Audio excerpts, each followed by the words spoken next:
Our primary work in the past 10 years, 12 years especially, has been large residential subdivisions. We do a little bit smaller sometimes, but we move lots and lots of dirt. We actually average between 6 and 7 million yards a year, tens of thousands of feet of pipe. The synopsis of what we do is we move dirt and grow people. And the grow people is just, I think every day being a company that's conscious of our employees, conscious of the world around us, and making decisions that aren't necessarily always dollar first, but hopefully they make a real world impact for people, being more people first. So RCS was actually started in '97. We got together with the current owner about 2005, and that has always been the idea that our value is in our creation. So we're created by God, and we're all made equal by that. So then you have to hold people up, not because they're the smartest or they earn you the most money or because they crushed it on Tuesday, but because they're a child of God. And that has been founding tenet instead of, people aren't a number, people are people. We were talking about how this started. Yeah. It all started because we have paper dailies that are, all the project managers go out and they grab the papers from the site, which is great because they have interaction. It's having everybody get out and in touch with everybody, but it being 2024, that is not the ideal way or the most efficient way to do it.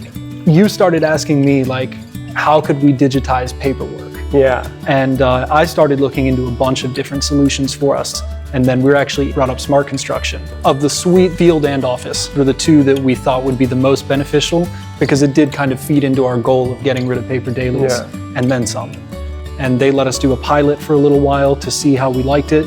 And after a few months, we decided that we wanted to give it a shot and move forward.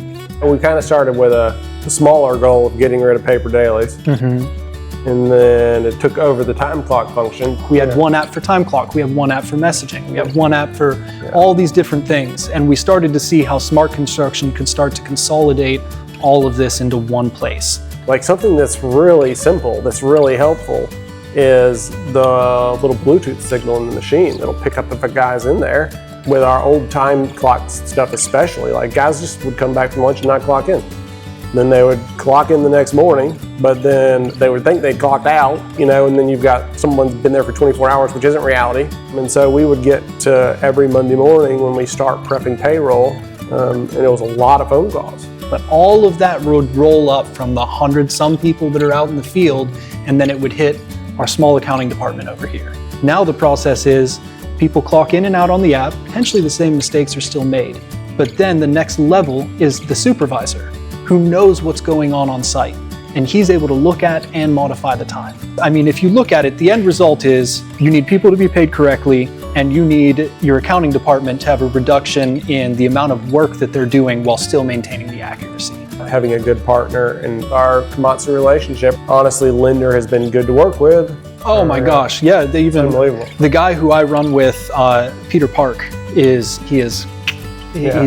chef's kiss. Yeah. I mean, he just touched base with me yesterday. He's like, hey, I haven't heard from you in a few days. Like, everything going on okay? The availability, the help from him and from Chris, and I'm sure Carlos doesn't get enough because he is just on the email side of the ticketing system, but those three guys really help out a ton.